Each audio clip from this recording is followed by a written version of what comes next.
Time is so expensive, but we spend it wrongly.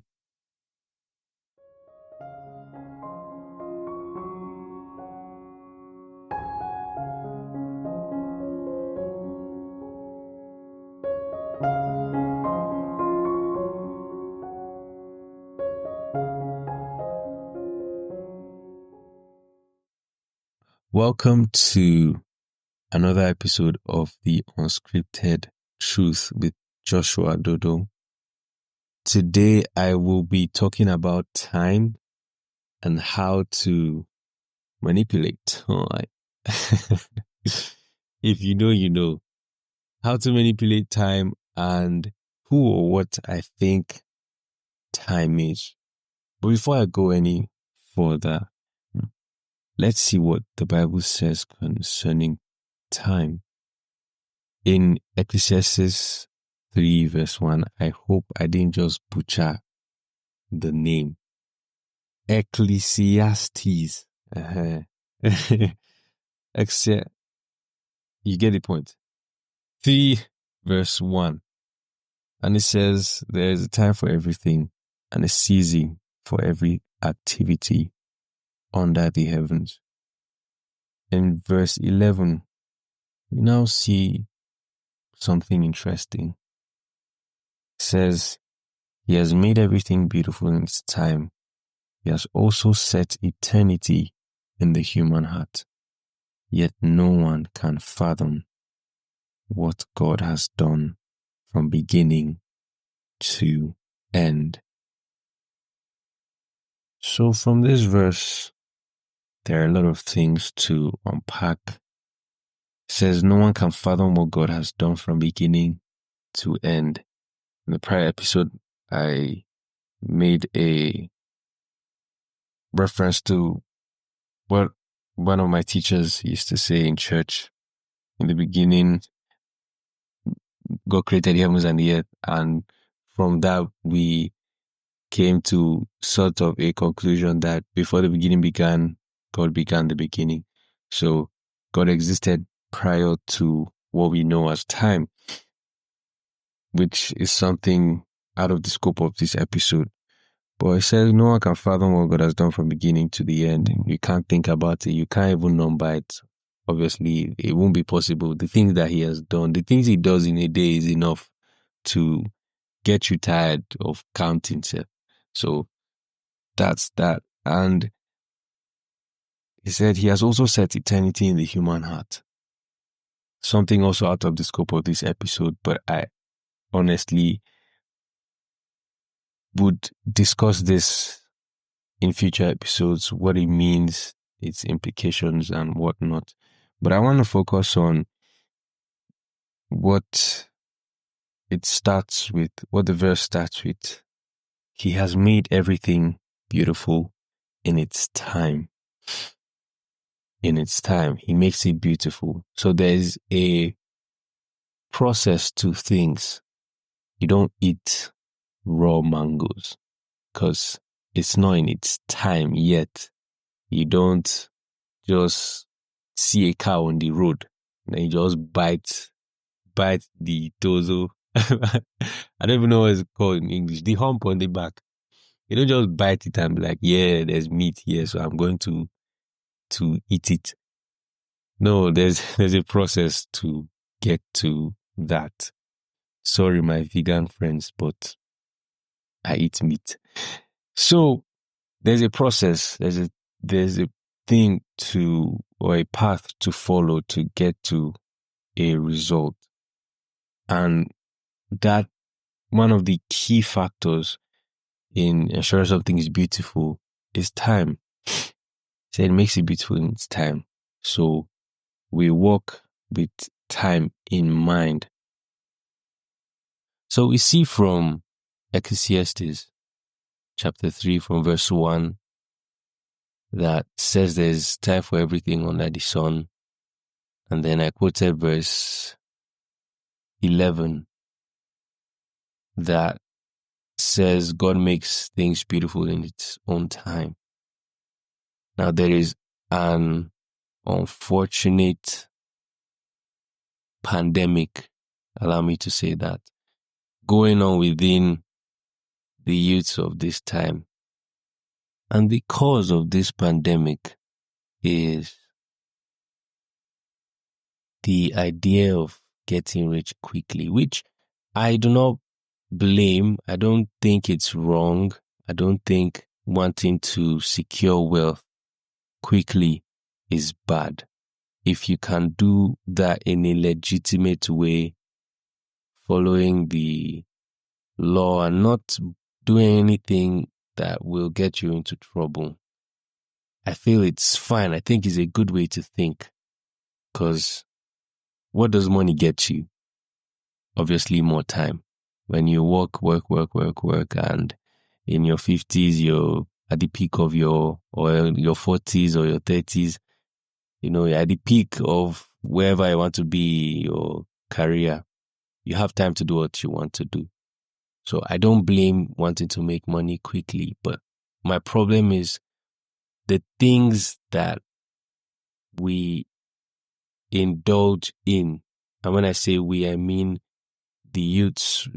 We even have younger generations. Like the other day, I saw a video about, I think, 13-year-olds were talking about how if you don't get money, if you know they press, or this useless content that will I don't even want to start on it.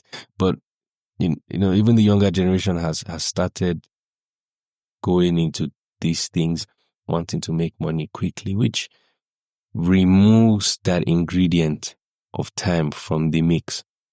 And it makes you wonder, if there's no time, then when will the mango ripen? When will the beef cook? When will the spaghetti get ready? The reason why I said spaghetti is because I ate one mad spaghetti like 2 weeks ago. God. Please, let's take our time to thank God for food. Kai. So, now that you're giving God thanks for the food, let's get to the serious part. And you might be asking, or you might have a question in mind, which is, okay, Joshua, you've said what the Bible teaches concerning time, how things get beautiful in their own time, and how there's time for everything under the sun. Okay, how does that concern me, or what does that have to do with me? Which is a good question, I would say. Is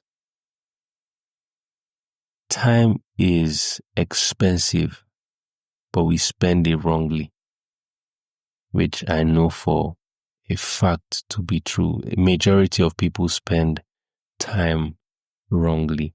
Now, I won't focus on time management. I won't talk about that. We've read it from self-help books. We've seen it on YouTube.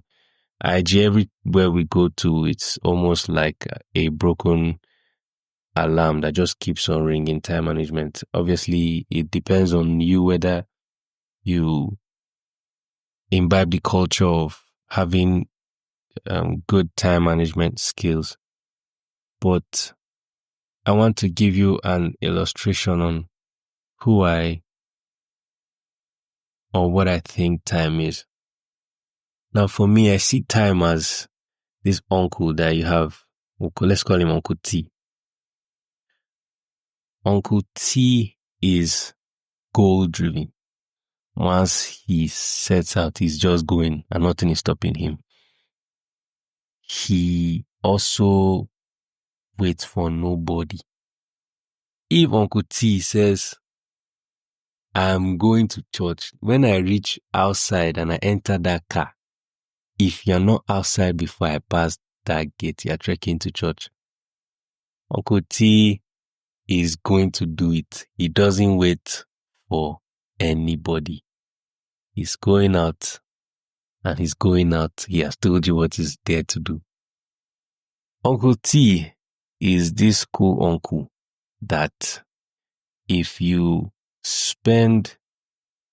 around him and you know what to do, you will enjoy him very well. But if you're still around him, which he is good to be around with, but if you don't know what to do, by the time Uncle T has left you, you'd wonder, what has happened to me? Then you start saying, Uncle T is a bad person, he should have told you. And then you start thinking back on the things you should have done. He lives in two ways. Either he leaves you and you're happy, or he leaves you and you're full of regret. Uncle T also is a good builder. He knows how to build things well. He's handy. He knows how to get his hand around sticky situations and prefer solutions. And then he knows how to numb pain. He knows how to calm you down, not by telling you things will get better, but him just being there. You get used to the problem that you're facing and you're like, you know what? This hurts me, but I've gotten used to it. Thank you, Uncle T. That is how I see time, as an uncle.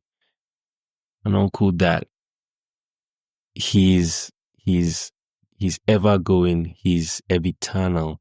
While we're here on earth, it keeps on moving forward. Time never goes back. The time we have here on earth is the time we get to spend. Obviously, common sense. But it's constant and it affects everyone. Once Uncle T enters that car and goes, if you're not in the car, you're trekking to church. He doesn't care. He's moving forward. He is a revealer. Over time, when you do retrospect, you begin to see patterns. If you're self-aware enough, you begin to see ways in which your life has either gone good or has gone bad from the point where he was with you. If you use your time well, you'd be happy when you don't have much time left. If you use your time badly, when that time is gone, it will leave you in a bad state. Time builds. I think time is also an important aspect of building anything, relationships, yourself, even actual building. Time builds.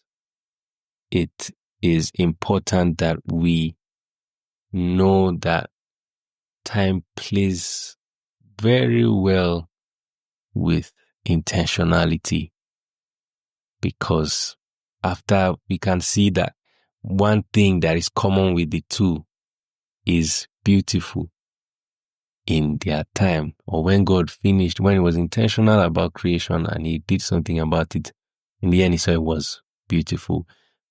God makes things beautiful in their own time. So it builds. And then there's a common misconception. I call it a misconception, but it's a common saying that time heals, which I disagree with. I think time numbs. I think time numbs. What heals is Jesus. Time numbs, Jesus heals. Matthew 11:28 said we should come, those that are weary, and he will give us rest. It's not time that heals. Yes, time heals physical wounds, but there are some wounds that I have that still leave scars. Jesus completely heals the scars that we have. We see that with miracles he's done. I know the only time where Jesus had to do it twice was the blind man, where he fixed his sight, and then it was like, what do you see? He said, I see men as trees. And then he did it again and was like, oh, what do you say? And he restored his sight. But that's not my point. My point is Jesus heals completely. When he heals completely. So Jesus heals time numbs. That is why I said when you're with time, he doesn't say anything. He doesn't tell you the time is going to, things are going to get better. You just get used to the pain or the event that has happened and has left you in a state of despair. You just get used to that being your reality. And if you don't get used to it, then you can't move forward. But unfortunately, time only moves forward. So I can't say, okay, when you go through some bad thing that leaves you in a bad state, that, okay, you say, Kai, you know what? Let me even move forward because time is not waiting for me. No, obviously, that's not what I'm saying. But there is an element of, okay, this has happened. I can't cry over spilled milk forever. We have to move forward. This is where Jesus comes into play. He has promised us rest, not physical sleeping. But, even in Psalms, I think 127, that says, the builders who build without God build in vain. The sentry that watches without God watching does his work in vain. And then he tells us that he will do the work for us even while we are asleep. But we need to call him into it. Like Proverbs 16 verse 3 says, commit your works into the hands of God and he will establish them. So when we call God into it, you can be rest assured that working hard, waking up early in the morning, going to bed late in the night, it doesn't guarantee success. It's Jesus Christ that does, even while we are sleeping. He does the works even while we are sleeping. And this is in the Bible. I believe it's Psalm 127. I would add it to the show notes, all the verses that I'm talking about, which you can also go and read on later. So these are the characteristics that I ascribe to time that ensures that we know how to manage it or to manipulate it. Because if you don't know something, you can't use it well. So now, how do you manipulate this time to live well? Firstly, I would say it's my opinion and it is subjective. But I'd say, nevertheless, it could be of help to any of you listening. To manipulate time, firstly, you need to make the best out of every opportunity that you have. Now, in Ephesians chapter 5, Ephesians 5:15 to 17 says, be very careful then how you live, not as unwise, but as wise, making the best out of every opportunity because the days are evil. So do not be foolish, but understand what the Lord's will is. Now, there's a lot more to that verse, and obviously context matters, but we can take out the place that says make the best out of every opportunity that you have, because the key to success, and I said this many years ago during my manifesto when I was contesting for the head boy position, prefectship position for head boy, and I said in my manifesto, because that's the first time preparation for my manifesto, and it was one of the things that while I was doing research for things to say during the speech, because we usually have a speech, the shadow prefects, I think that's what we're called before we became actual prefects. We all did a manifesto, like how it usually is during elections, how we do it in school. And one of the things I said was, to succeed, you need to prepare and you need the opportunity to come. So when preparation meets opportunity, then success is given birth to. And you need time to prepare. But then the grace of God that will provide the opportunity. When it comes, it is in our place to ensure that, yes, I took that opportunity. And when you take opportunities when you're prepared, after investing time, you can ensure that, yes, this time was used well and an opportunity came. And because I invested time, I've gotten the best result or a good result or a profitable result from my actions. Another way to manipulate time is being intentional from the start. I can't overemphasize how much time that saves you when you set out your goals from the beginning as clear and detailed as possible.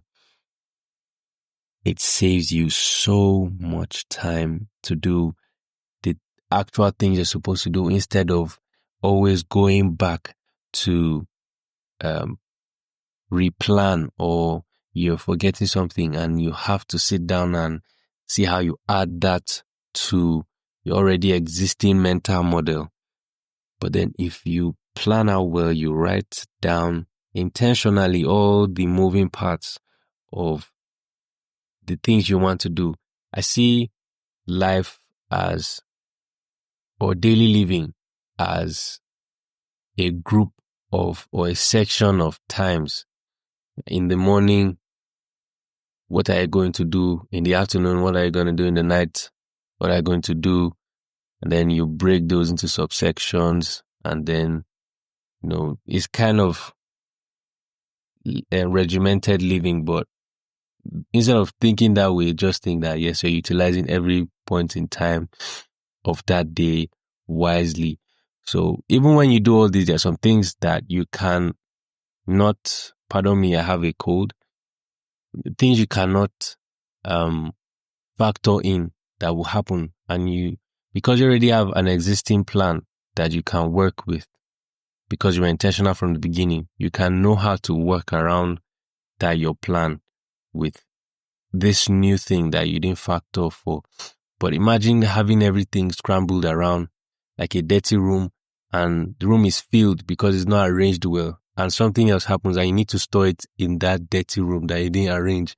And you just enter the room, and when you open the door, everything comes out and the whole room is a mess, and other rooms in the house, it turns to a mess because of your inability to be intentional from the beginning.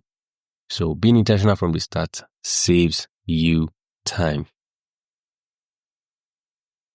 And lastly, a way to use time wisely or be able to manipulate time is to be diligent. The Bible says, see a man diligent in his ways, he will serve before kings and not mere men. The best way to show the world that you've used your time wisely is to be able to be before kings, or be at a peak, or show results. It means you've used time well. But then also, because you're in that position, you are more liable to make mistakes and not use time wisely. So this is where diligence comes to play again. The diligence that took you to that point where you were able to be before kings needs to continue playing. For those of us that are yet to make it or go to that level, we also need to have that diligence to get to that point. And we need to be diligent to get there. Diligence, excellence, distinction.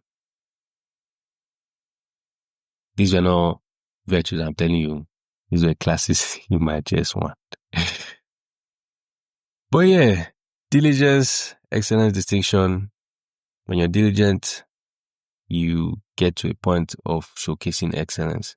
And when you become excellent at what you do, continuity in that diligence makes you to stand out, to be distinct, to be your own person. But then the engine room to ensuring that we get to any of that is diligence. And that plays a huge role in allowing us to use our time well, or even create more time. So we need to be diligent. We can do all of these things self, but if we don't do it diligently, there's so much we can do that we won't get done.